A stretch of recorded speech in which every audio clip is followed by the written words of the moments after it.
Hello and welcome to OCD Game Changers Men's Mental Health Month series, where we were talking about men in our community and just addressing some of the issues that a lot of men face that aren't really talked about. And today we have Mr. Stephen Smith, who is the founder of NOCD and the CEO. Thanks for being here, Stephen.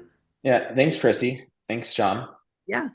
And today we wanted to talk a little bit about relationships, marriage relationships, and also parenting with OCD.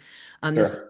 a big topic that comes up, and we don't often talk to men about this. And so we thought that you'd be a great person to come on since you are a new parent and with two very young boys. Well, three boys, but two very young ones Yes. just recently. So, John, why don't you Yes. kick us off? Yeah. So I'm John. Hey everyone. Yeah, Steven, do you want to just like kind of introduce your do you want to give Sure. Sure. Sure. So my name is Stephen Smith. As Chrissy mentioned, I started NOCD back in the day, and I'm the CEO of NOCD today, and have been since the company began. And I pride myself though of being a dad first. I have three kids. I have, as Chrissy just mentioned, I have a 3-year-old and I have a 1-year-old, both boys. I also have a 15-year-old son who I met when he was 3. So I've kind of seen parenting from many different lenses over the years. But again, it's really interesting being a parent while also having OCD. So I have myself have OCD. That was actually the one of the reasons why the company OCD was started, just from my experience going through the ringer with the condition. But as I live with OCD today, I oftentimes have different bouts with it, especially as it relates to parenthood. So, like when being also a husband. So my wife, she's known me ever since my severe OCD onset happened, and so it's like it's interesting. I can talk to this topic here today from several different points of view, and excited to do that. Cool, thank you. So yeah, so I guess let's start there, right? You said that your wife was kind of around from the beginning of your OCD diagnosis. So what was that like? Like, was that an early relationship with her? Like, uh, I guess disclosure seems to be a big topic that we kind of see. How much should we disclose to our partner? Do we have to disclose everything? So, if you want Yeah. to just talk about how that. Yeah, great question. So I met Kara before my severe OCD onset happened. So I always had signs of OCD growing up, but I didn't have like a very severe onset until I was in college, and that's when my life really started to unravel. So Kara and I started dating prior to my OCD's onset, and then she was actually like my rock as I was going through treatment and trying to figure out what was going on. She was very supportive throughout the entire experience, more so than from what I've seen just from being in the community over the years than many are. So I'm very grateful for how supportive she's been.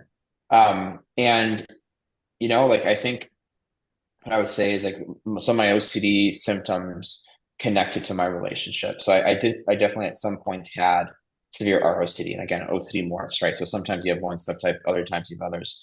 So it was my ROCD in particular was attached to our relationship and led to a lot of reassurance seeking, led to checking, all the similar symptoms that you would expect with ROCD. And I'd review past events, I'd ask questions, like I just you don't know how it's like. At the same time, I had other subtypes, right, that started to emerge that I was very embarrassed about. And I disclosed some of the subtypes, but not all the subtypes. And, she would always notice from what she shared with me that I'd had moments in time where I would just like kind of be in my head and she could see when I was zoning out. Like, she knew when I was like severely suffering because I wouldn't actually talk. I would just like be thinking. My time was spent focusing on what was happening in my head versus engaging in the day and being present. So like for a large number of hours, I would spend my time being there physically, but I wasn't there mentally. Like I was definitely checked out, and so she could pick up on that. So being present has always been something that I've struggled with, and it has to do with OCD. And it's harder for me to be present at times when you have racing thoughts and you're trying to decipher what's going on in your head. When I started getting better, though, you know, in terms of OCD severity, I started to become more and more present. It's easier for me to engage because I was spending less time ruminating. I would just accept uncertainty and move on, as opposed to just trying to really figure out the root meaning behind my fears. And but that's also when my life became busier with work. So it's kind of like some ways work has fulfilled that gap of being present. And I think that's been a challenge. And so it's like trying to think through how can I best be present? Because I think OCD doesn't just, I mean, let me rephrase it. It's like when you have OCD, it creates all these other challenges, right?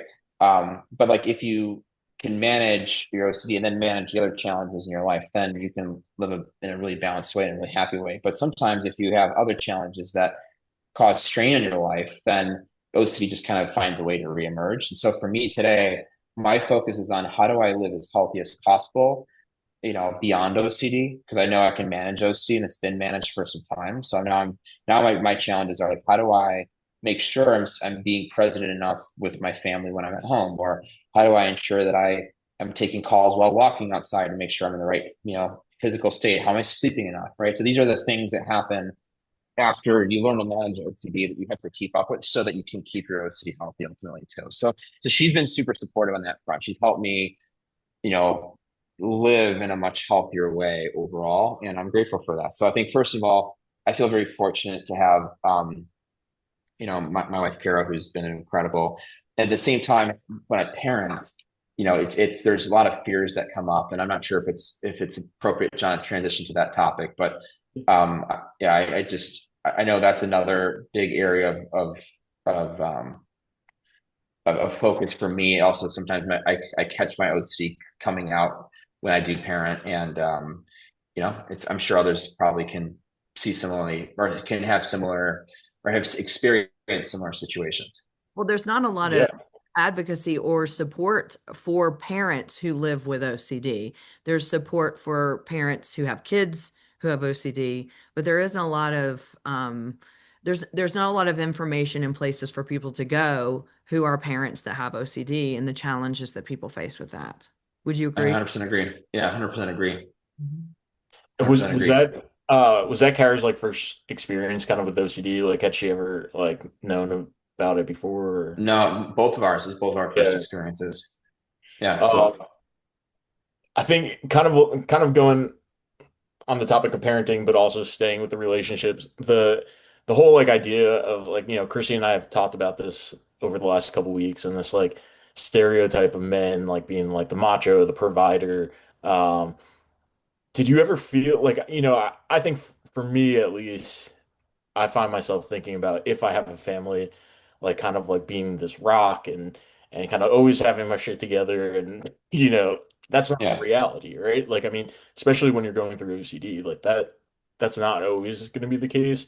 So I guess how do you navigate that? Like, do you ever find yeah, yourself thinking, yeah. That's a great question. So like, look, I growing up and in high school and college, I was the prototypical like athlete, I guess, and student athlete. I played football. I was a starting quarterback at my school, and then went to college and continued playing football in college. Like I was looked at as like your stereotypical, student athlete that was fitting Sure. the many of the points that you just referenced here, John.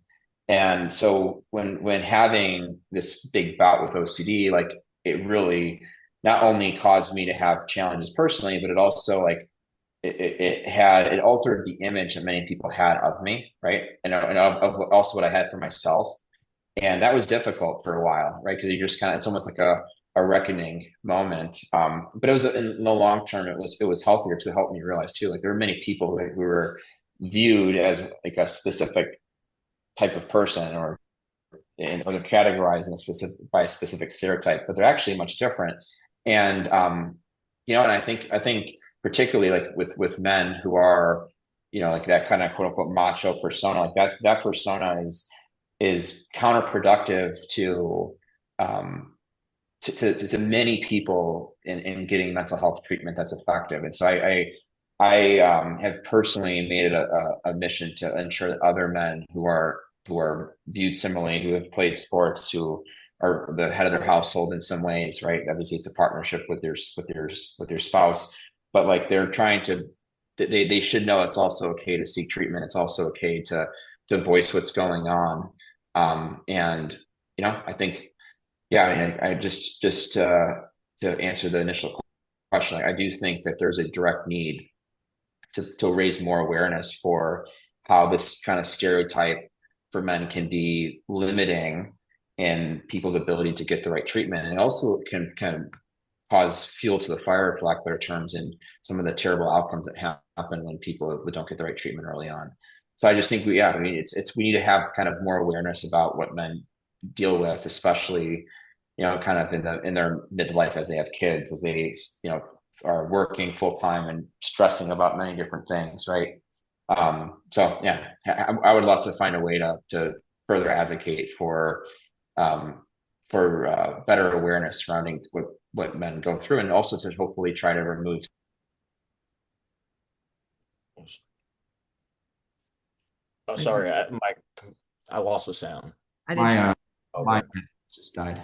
No, you're good. Um, and like Actually, Christian, I'm sure you see that in peer support too, like this whole idea of like the stereotype kind of being like a hindrance to treatment. And well, yeah, one of the things I was going to say is that uh, I meet with men regularly and they have an emotional response to having OCD. I mean, it's shameful, it you can have guilt, and then there's just the grief around living with OCD, and society, values men not having emotions. They don't promote, kind of the emotional sharing or whatever. So I see a lot of people who just push down the emotional side of living with OCD, do not want to disclose to their spouse or their families, because they don't want to reveal um, this emotional component of living with OCD, because what is it going to do in shattering the image of people seeing them as a manly man or a man's man, or whatever they're bringing to the table with that. It's absolutely detrimental. Men go Lots of people with OCD go years and years, but men really go years and years and years, and often get to rock bottom before they'll ask for help and get treatment.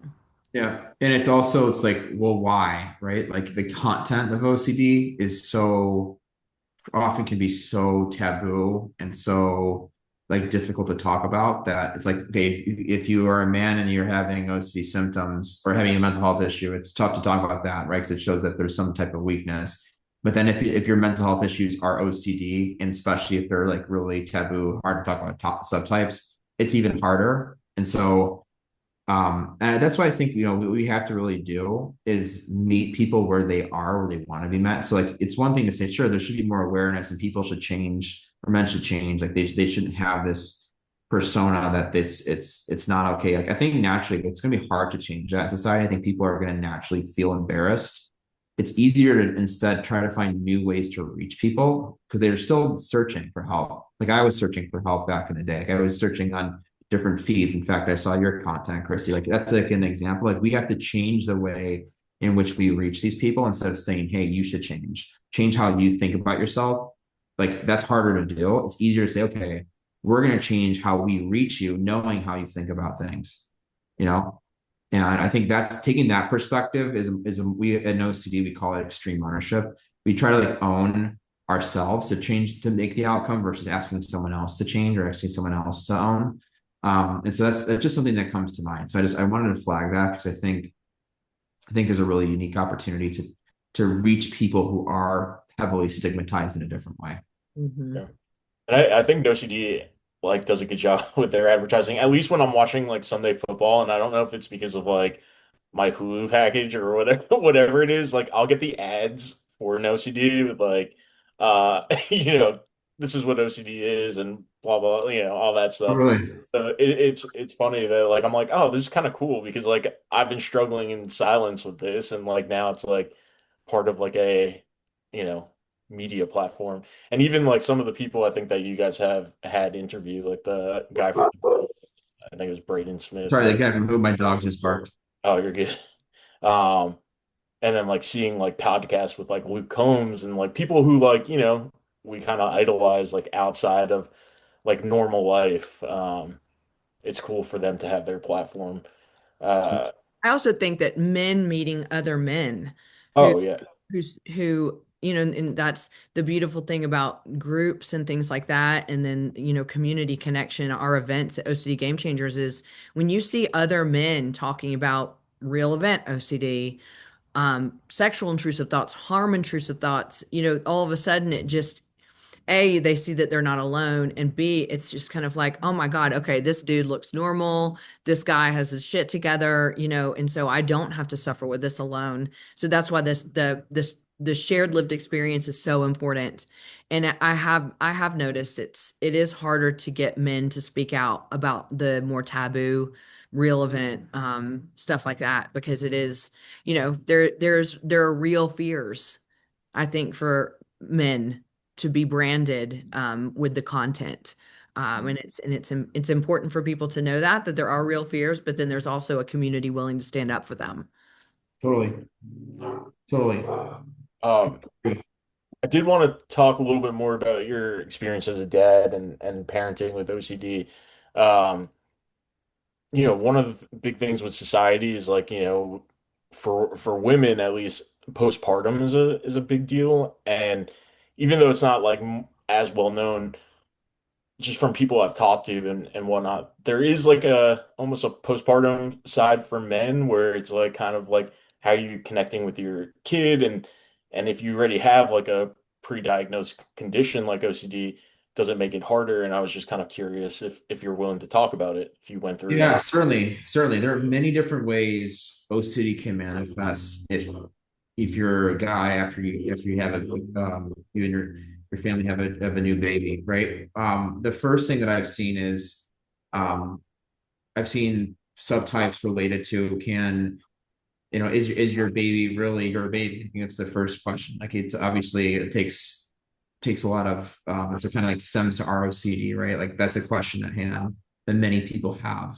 And and it could have actually no basis, but like you just can't prove certain things 100%. And that's OCD like loves uncertainty. So that's one way in which it manifests. The other is, are you actually connecting enough with your child? And so I have someone, and that's actually been personally one that I've had to deal with quite a bit in the last few years because I travel a lot. And so I'm like, am I actually connecting enough with my kids who are young, who are needing attention from not just their mom, but also their dad in our case? And and so I'm always thinking about is that actually enough? Like, and there's the reality is like you don't really know. There's no like barometer that says, yeah, you're doing enough connection and great job. Like I track everything that I from a health perspective now, and there's no like objective metric that says, oh, you're doing everything the right way when it comes to building connection. Like, and that leads to uncertainty. And so I'm sharing this with you because I think that's another big fear of mine, just related to connection. And so I'll try to go above and beyond to help, especially when I'm home. Third is there are times where with OCD you worry about like the most extreme negative outcome, and I always sort of think about what happens if my kids choke or they there's some health issue that I'm not aware of, right? And so I've started to have more responsibility based fears to like ensure that our kids are in a really safe position at all times. And um I think some of it is healthy actually. Like I think it's good to be proactive and be preventative. So like for instance, like our kid a few days ago ended up going to a place for breakfast with our family, and he wanted to get one of those bouncy balls that are in those like machines you put in a quarter or two and then they come out, right?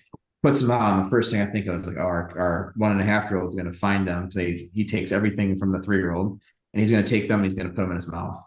Sure enough, like, and so I was like, you can't have this in the house. And again, that part of that is responsible. Like you don't want to have, you know, um, you want to make sure you're setting your family up for in a safe way, or for continued safety, I should say.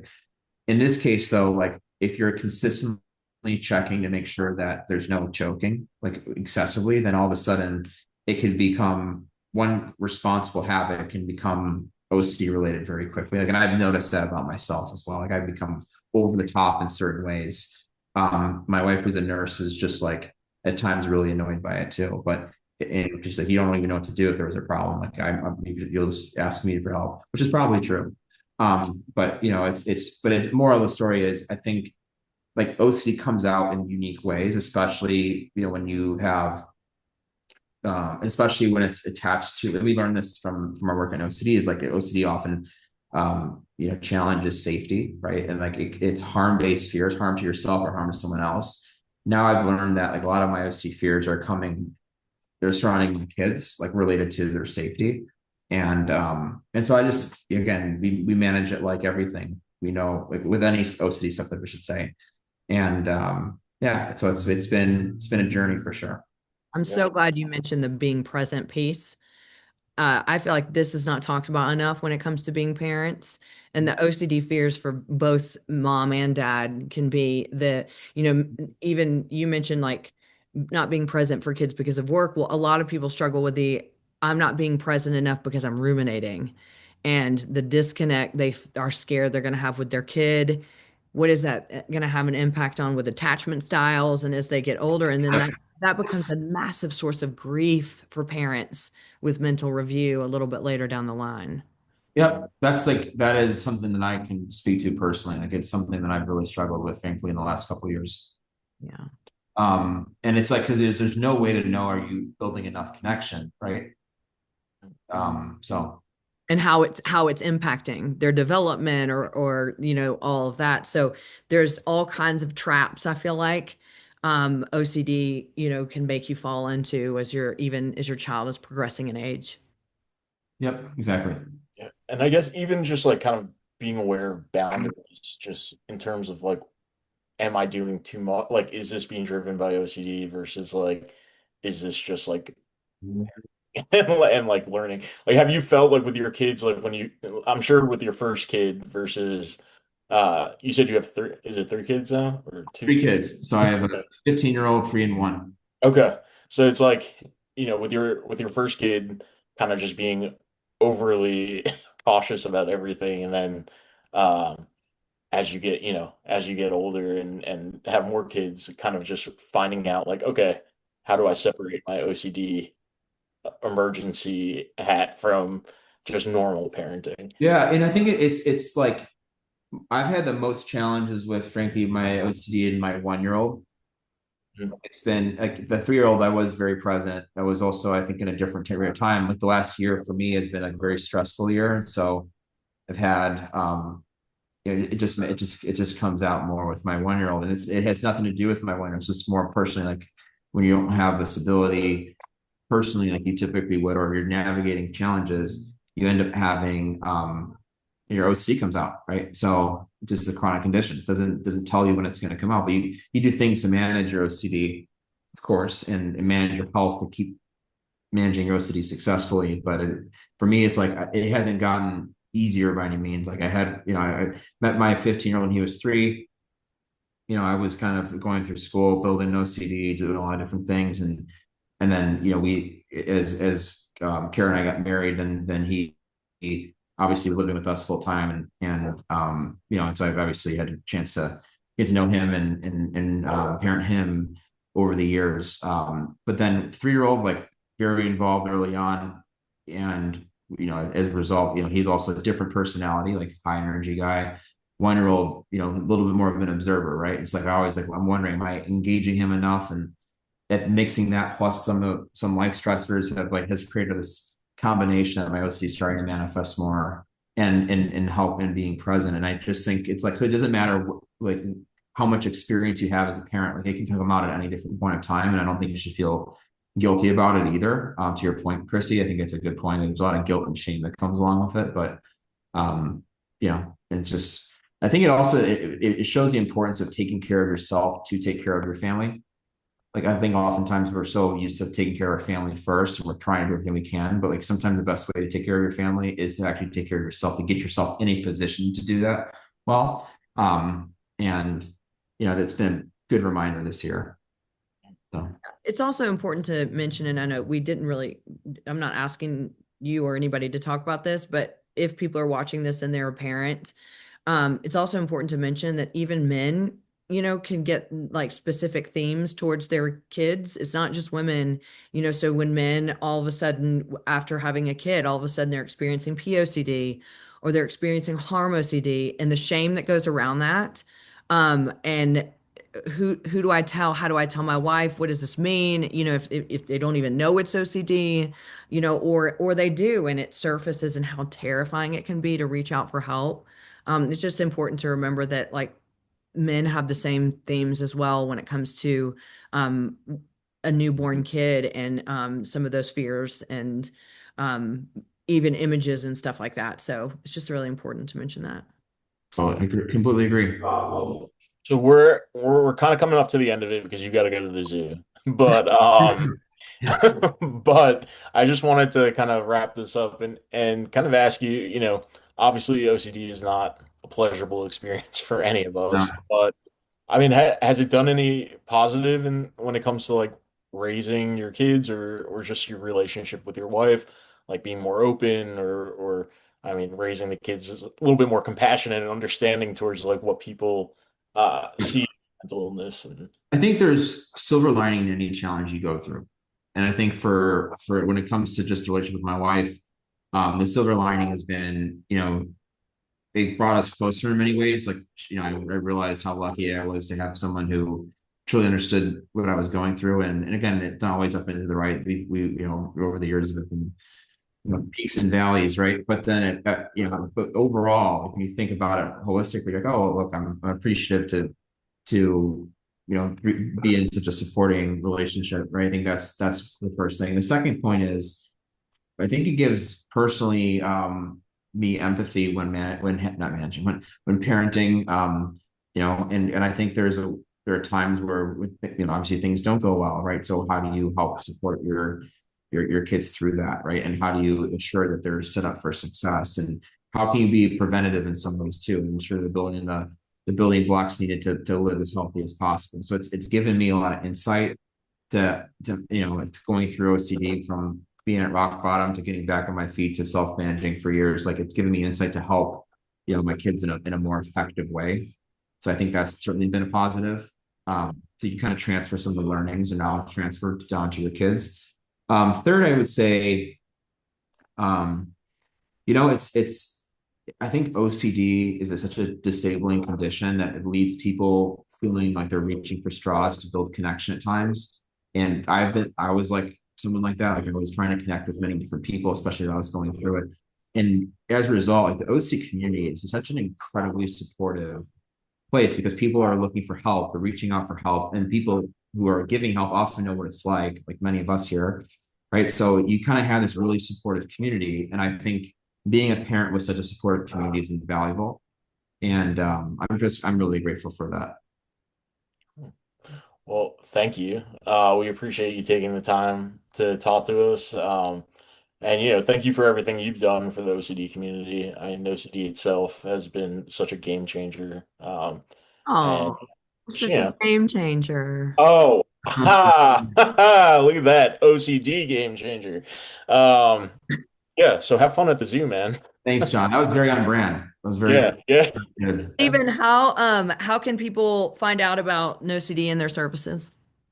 Okay, the best way to find out is to go to nocd.com and learn more from our website. And if you want to learn more even further, book a 15-minute phone call with our team, and someone will talk to you about not only what we do, but also about OCD. They oftentimes have personal and professional interest in helping people with OCD, meaning, they're not only trying to work on OCD and grow their career, but they also have like either A, lived experience themselves, or B, they're a friend of someone who has friend or family of someone who has OCD. So there's a passion there. So I think the best way to learn is to go to our website, book a 15-minute call. If you have any more questions, reach out to us via email. But booking a call is probably the best way if you really want to learn more information. Like you can talk to someone live. We do that. We have that service because we know it's important to know what your resources are if you have this condition. Awesome. And for those of you listening, if you would like to support OCD Game Changers, because we are in 501, 501. Oh my God. 501c3. Oh, is it C3? I said 3C. 501c3 nonprofit. We are an all volunteer board. We do events all around the world. And so every single dollar that gets donated goes to support and help ensure that people get connected around the world to resources and each other to let them know they're not alone. Stephen, thanks so much for being here. You've been Thank part of you. Game Changers since the very beginning. That's the very beginning. Awesome. Love it. Well, hey, thank you for having me and looking for the next event. Yeah. Cool. Yeah. Thank you everybody for watching. And we will see you next week with our next guest for the Men's Mental Health Series in November. Thanks, John. Thanks, John. Bye, everyone. All right. See you, Chrissy. See you, John.